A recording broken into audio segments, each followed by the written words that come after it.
Before I start this lesson, I'd like to give all praise and glory and honor to Yahweh Ba'ashem, Yahweh Shai Ba'ashem, Rakakwadash, double unto the apostles, the elders and bishops, a great millstone.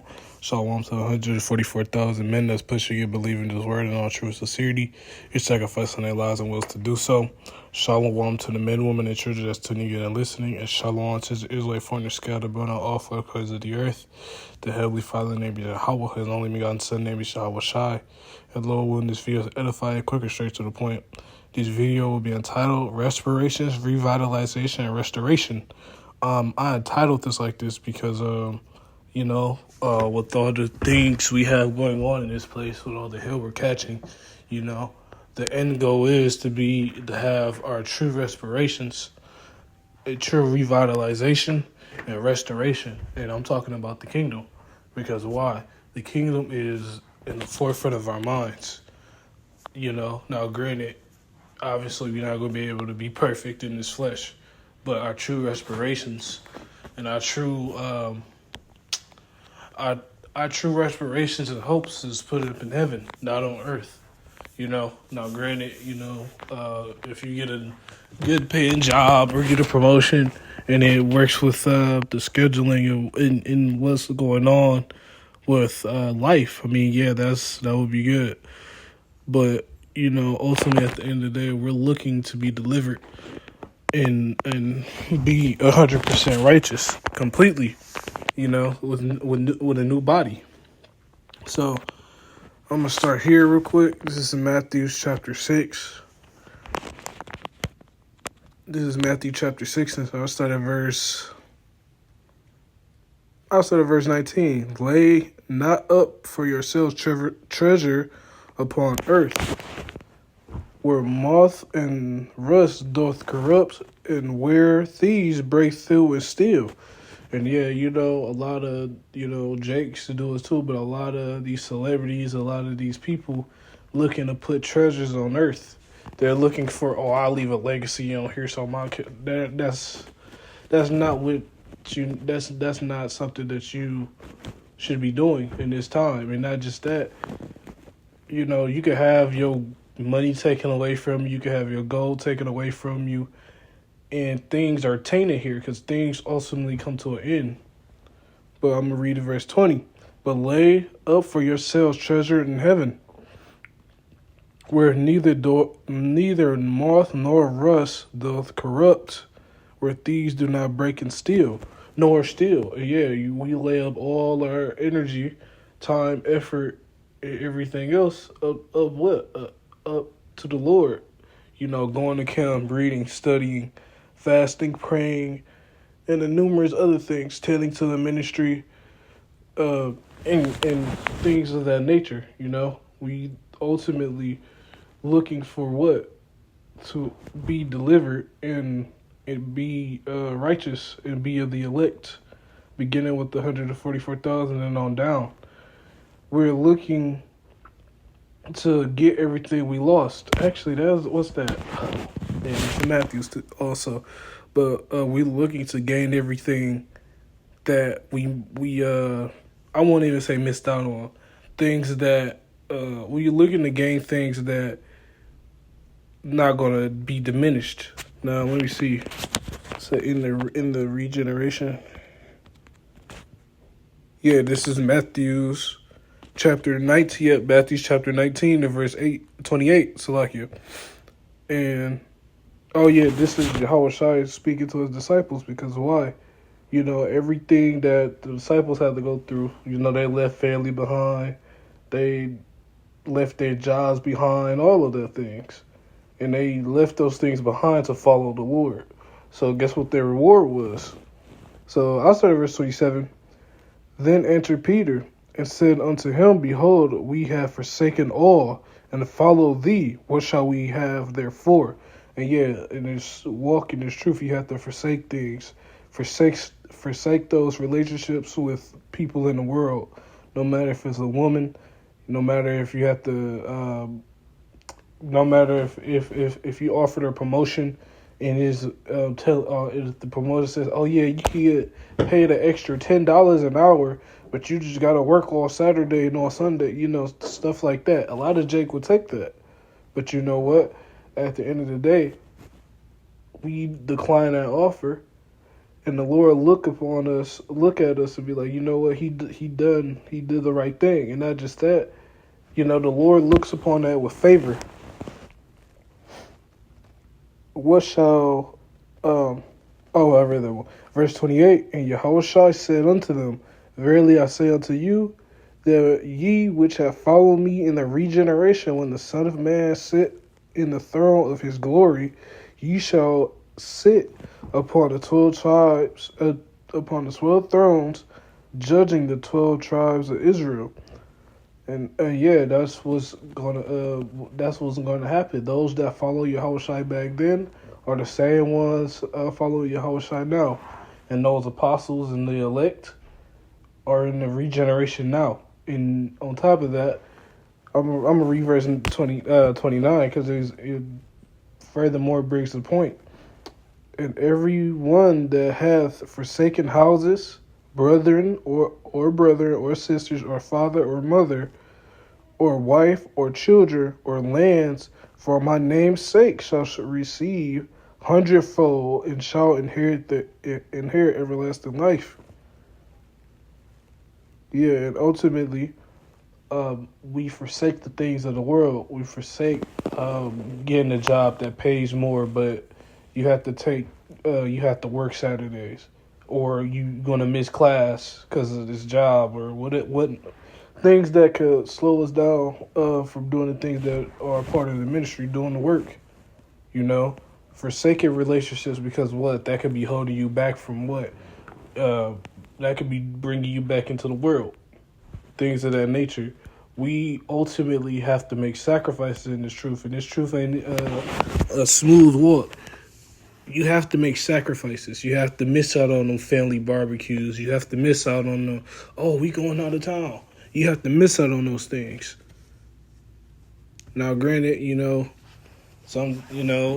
at the end of the day, we're going to really get our rest pretty soon. But right now, this is not our rest, and we cannot afford right now to be doing things that could slow us down and hinder us. And this go for me as well. Let me see. But yeah, that's pretty much the point on that. So now I'm going to get Romans chapter 12 and verse 19, because it's just another point I was making too. This was another point that I was going to make also, because, even though we're in this flesh, even though we get mad, we get sad, what are all those emotions? Ultimately, what we cannot do, we cannot act them carnally, because carnal actions result to a carnal response. So this is Romans chapter 12, verse 19.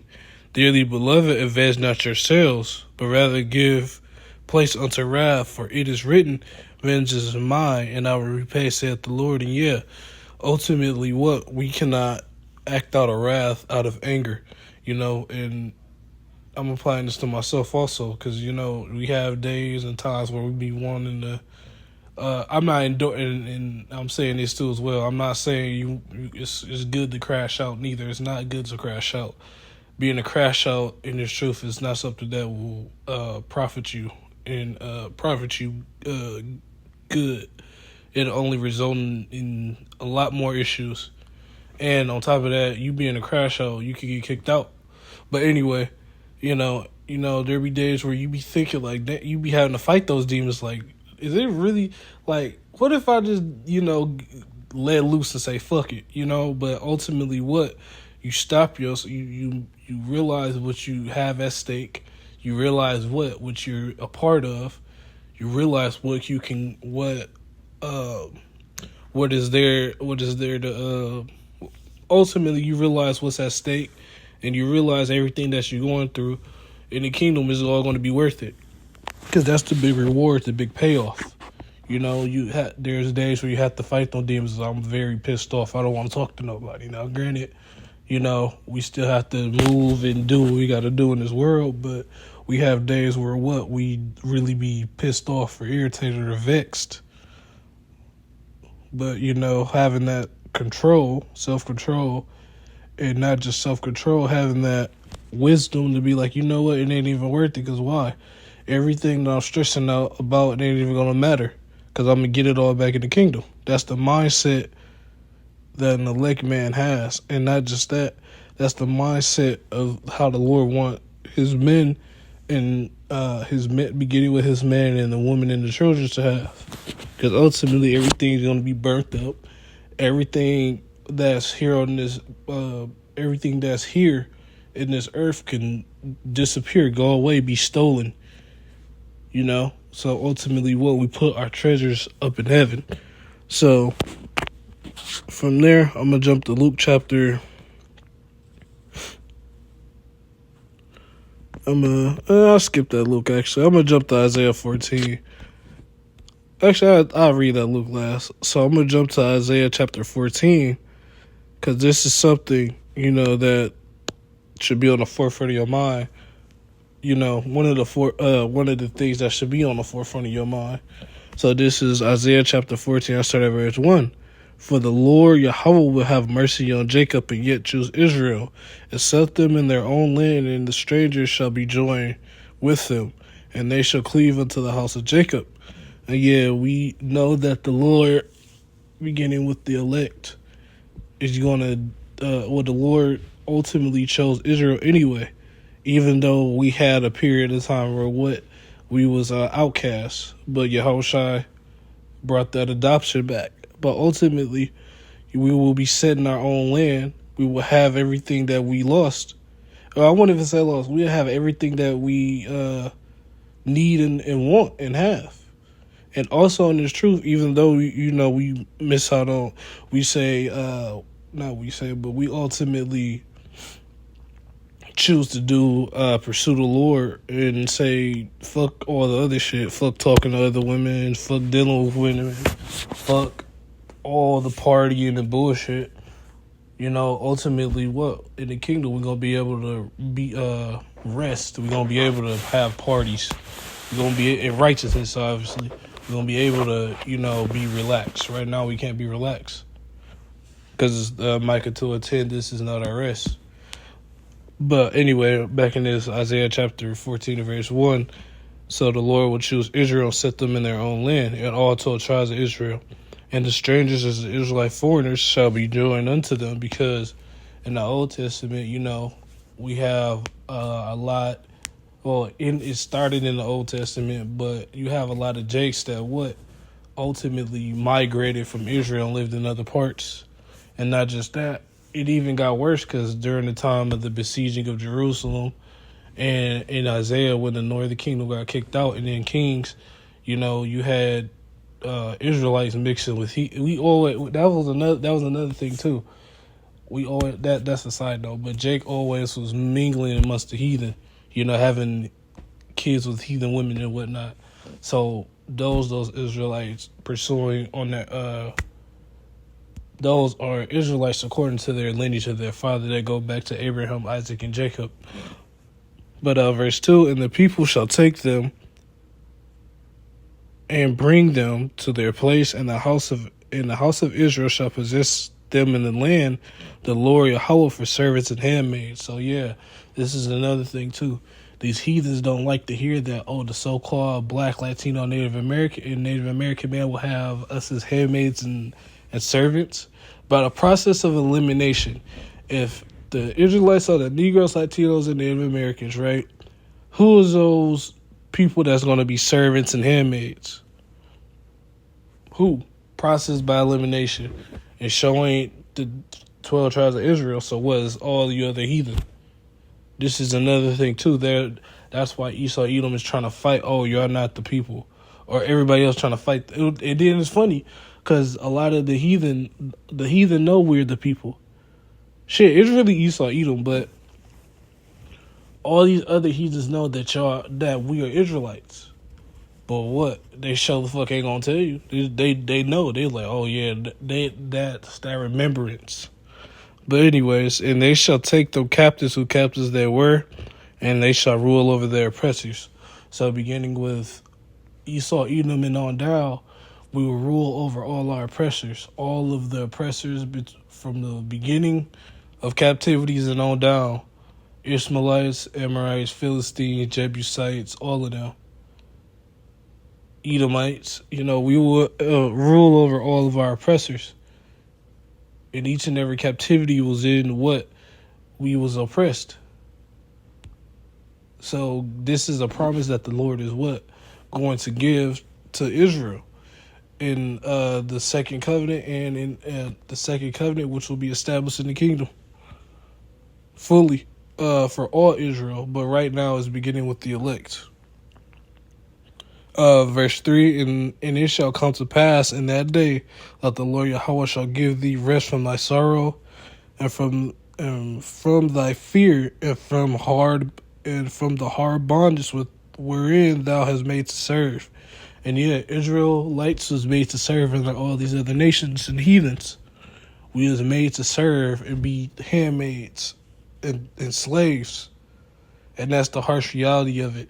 A lot of these heathens don't like to deal with the simple fact that what y'all put your hands on the apple of the Lord's eye. Now, when when things, when things get bad for y'all, and when these prophecies are spoken of what you're going to Israelites, the so-called Negroes, Latinos, and Americans, going to be what put on top, be gods. It's no, they ain't talking about y'all. No, y'all get offended because y'all know damn well that y'all got it coming. Shit, it ain't right though. You gotta realize that who in their right mind want to be conquered by their own enemies. But it's cool though. They ain't gotta like it. They gonna be forced to. They gonna be They ain't gonna like it. They ain't gotta like it. But hey, at the end of the day, the Lord said He gonna do what He said He was gonna do. But yeah, I didn't want to make this video too long. This video is just something I was meditating upon, and this is the times we're about to come into. But right now, we gotta go through Jacob's trouble. We gotta go through a few other prophecies. But Lord, when this video is edifying, before I close, I'd like to give our prayers to Yahweh Ba'Shem, Yahweh Shai Ba'Shem, or Kakwadash. Lord, when this video is edifying, and on to the next one. Shalom.